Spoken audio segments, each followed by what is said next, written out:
husnul khotimah. Ma'asyiral muslimin wa zumratal mu'minin rahimakumullah. Imam Syakib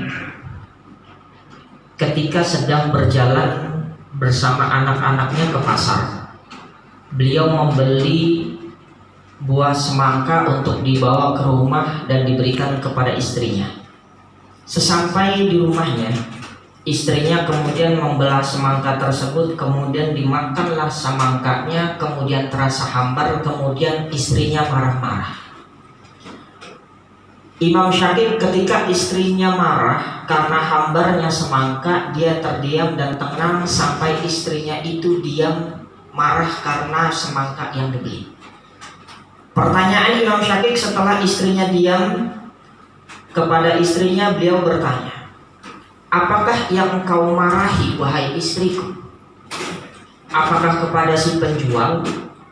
Apakah kepada si pembeli? Atau kepada si menanam semangka tersebut? Atau kepada yang menciptakan buah semangka tersebut? Ketika diberikan 4 pertanyaan tersebut, istrinya terdiam termenung. Kemudian Imam Syakib pun menjelaskan seraya dengan kelembutannya kepada istrinya. Wahai istriku tercinta, kalau engkau marah karena terhadap penjualnya karena semangka yang hambar, tidak ada penjual sekalipun yang menjual kecuali dalam keadaan yang terbaik. Kalau memang kemarahan itu tidak bisa engkau luapkan kepada penjual, artinya engkau memarahi kepada pembelinya. Dan ketahuilah wahai istriku, pembeli pun mencari buah yang terbaik. Kalau kemarahan itu tidak tertuju kepada pembeli, artinya engkau tertuju kepada seorang petani. Dan ketahuilah, seorang petani pun akan menanam buah semangka itu dan memberikan panen yang terbaik. Kalau kemarahan itu tak tertuju pula kepada seorang petani, artinya tidak lain dan tidak bukan kemarahanmu kepada zat yang menciptakan semangka tersebut. Setelah mendengar penjelasan suaminya Imam Syakib, istrinya pun tertunduk malu dan meneteskan air mata. Imam Syakib pun meneruskan penjelasannya, wahai istriku, bertakwalah kepada Allah agar Allah memberikan keberkahan hidup kita di dalam dunia dan akhirat. Dari kisah yang sederhana ini, ada sebuah pertanyaan yang mungkin terbesit di tengah dan lubuk hati kita. Keberkahan seperti apakah yang sebenarnya kita cari? Apakah kalau memang yang disebut keberkahan itu dilihat dari banyaknya harta? Belum tentu. Berapa banyak orang yang banyak harta tapi malah lalai terhadap Allah Subhanahu wa ta'ala. Pertanyaannya, keberkahan itu apa?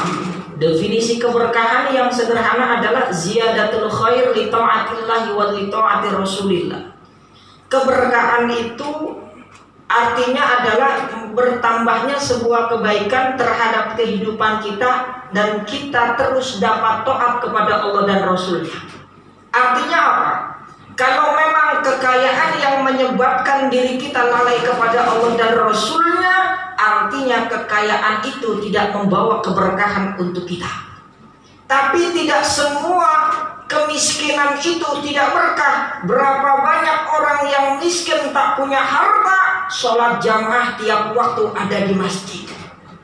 Sebuah contoh kisah dulu Sa'labah. Kita sering dengar dan percaya dan kita pernah ngaji dengan guru-guru kita dulu di kampung-kampung. Sa'labah ketika dalam keadaan miskin waktu itu sholat jamaah 5 waktu. Yang membuat tercengang ketika sudah salam, Sa'labah buru-buru langsung pulang. Sholat berjamaah denganmu, aku langsung pulang karena pakaianku berganti kepada istriku sehingga bergantian kami sholat. Saat itu Rasul mendoakan agar beliau pun mempunyai harta. Dan kenapa dijuluki Sa'labah? Karena punya banyak binatang piaraan, peternakan yang banyak, sehingga beliau kaya kemudian banyak. Namun setelah binatang peternakannya banyak, tidak pernah muncul sholat jamaah kepada Rasulullah SAW. Artinya apa? Ketika kekayaan harta tidak menyebabkan kita semua untuk taat kepada Allah dan Rasulnya, artinya kekayaan itu tidak membawa keberkahan. Bahkan sebaliknya, apalagi kemiskinan yang kita punya menyebabkan kita malah lalai kepada Allah dan Rasulnya, artinya kemiskinan itu tidak membawa keberkahan kepada kita. Lalu apakah keberkahan itu bisa dilihat dari tanah suburnya, panorama yang indah? Belum tentu. Kalau panorama yang indah, tanah yang subur, apapun ada di negeri kita, tapi menyebabkan kita lalai kepada Allah dan Rasulnya, artinya kesuburan tanah yang ada di negara kita tidak berkah karena kita lalai untuk taat kepada Allah dan Rasulnya. Namun kalau keberkahan hanya sekadar dilihat tanah yang tandus, sekadar padang pasir, tidak bisa tentu saja. Karena apa? Padang pasir Mekah dan Madinah tanahnya tandus, bahkan tumbuh-tumbuhan bisa kita hitung dengan jari. Tapi apa? Karena Mekah dan Madinah bisa menyebabkan orang taat kepada Allah dan Rasulnya, dan keberkahannya tiada tara di muka bumi ini. Pekerjaan jabatan yang bagus, gaji besar, kalau menyebabkan lalai kepada Allah dan Rasulnya, artinya jabatan itu tidak membawa keberkahan untuk kita. Lalu bagaimana mencari keberkahan? Agar hidup kita pun tenang, Allah ridho, Rasul ridho, kemudian kita semua mendapatkan ketenangan, keberkahan. Allah berfirman, walau anna ahlal qura amanu wattaqau la fatahna alaihim barakatim minas samawati wal ardh. Dan seandainya suatu kaum beriman kepada Allah dan Rasulnya, kemudian beriman kepada Allah dan takwa kepada Allah, Allah akan buka keberkahan dari lapis langit dan bumi. Artinya apa? Kunci mencari keberkahan dua. Pertama iman, kedua takwa. Iman yang seperti apa? Kita pernah belajar Aqaidud Diniyah, kitab yang amat tipis. Iman tasdikun bil qalbi wa iqrarun bil lisani wa amalun bil arkani. Apakah ketika iman cukup mengakui Allah Tuhan kita? Tidak. Apakah ketika iman cukup dengan melabelkan Islam di KTP kita? Tidak. Komponen iman itu tasdikun bil qalbi, membenarkan dengan hati. Secara syariat harus iman kepada Allah dan Rasulnya, tapi ajaran hakikatnya, yuk sama-sama ketika kita mengaku beriman, husnudzon dikedepankan. Kalau mengaku beriman tapi suudzon, berarti iman tasdikun bil qalbinya belum benar-benar ada dalam tubuh kita. Apakah cukup dengan tasdikun bil qalbi wa iqrarun bil lisani, melafadzkan dengan lisan? Secara syariat orang beriman, asyhadu an la ilaha illallah wa asyhadu anna muhammadar rasulullah. Apakah cukup mengucapkan dua kalimat syahadat? Secara syariat cukup. Hakikatnya dalam kehidupan orang yang beriman seperti apa?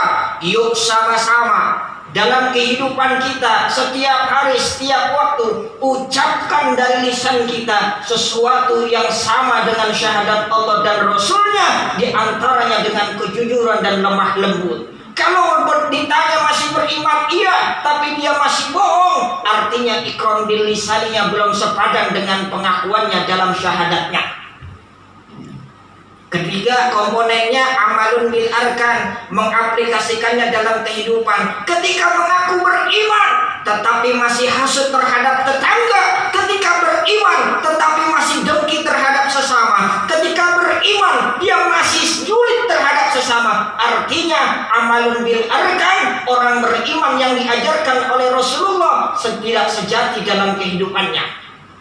Imam Ghazali pernah fatwa seperti ini, la yaslu iman al-abdi illa bil ibadah. Tidak disebut orang mukmin yang sejati, yang sejati bila tidak diiringi dengan ibadah. Bohong. Kalau ditanya beriman, iya, tapi sholatnya bolong-bolong.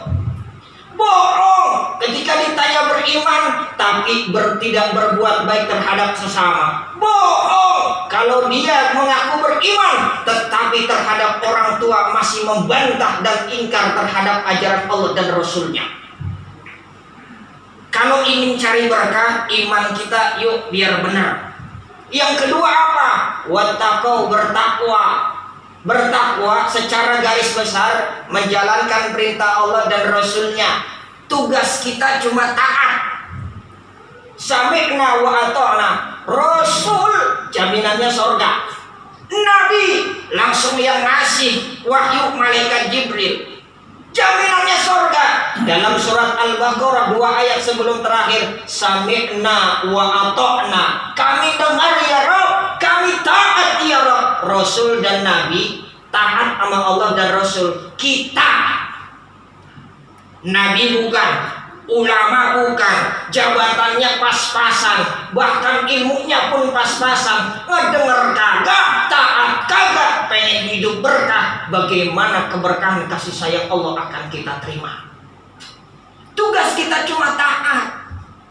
Makanya ada doa, Allahumma yassir lana wa la tu'assir wa tammim lana bil khair. Tugas kita cuma taat, biarkan Allah yang menyempurnakan.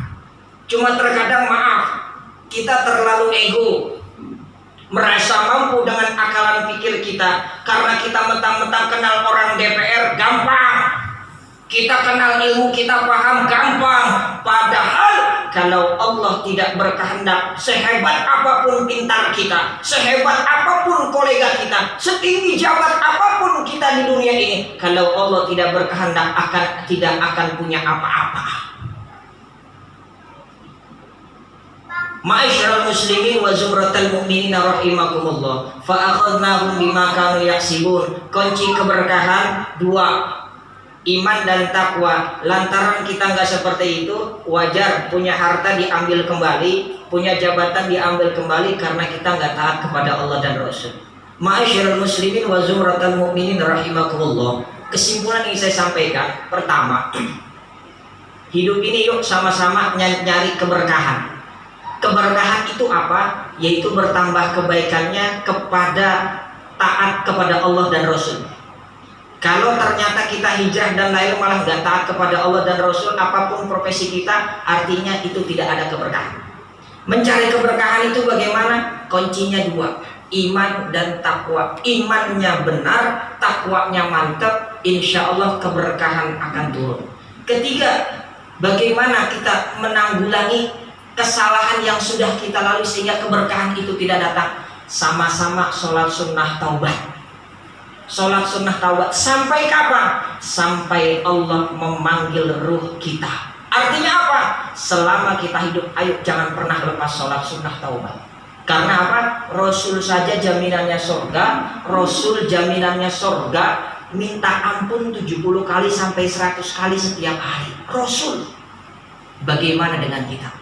Ayo kaum muslimin, sama-sama mumpung masih diberikan kehidupan, diberikan kesempatan hidup, ayo mulai dini hari, mulai sekarang ini, ayo cari keberkahan hidup dengan iman dan taat kepada Allah. Kemudian ayo berhusnudzon dan berbaik sangka terhadap sesama, dan raih rahmat Allah dengan tetap berbuat baik terhadap makhluk Allah subhanahu wa ta'ala. Barakallahu li wa lakum fil Qur'anil azim, wa nafa'ani wa iyyakum bima fihi minal ayati wa dzikril hakim, wa taqabbala minni wa minkum tilawatahu innahu was-sami'ul alim.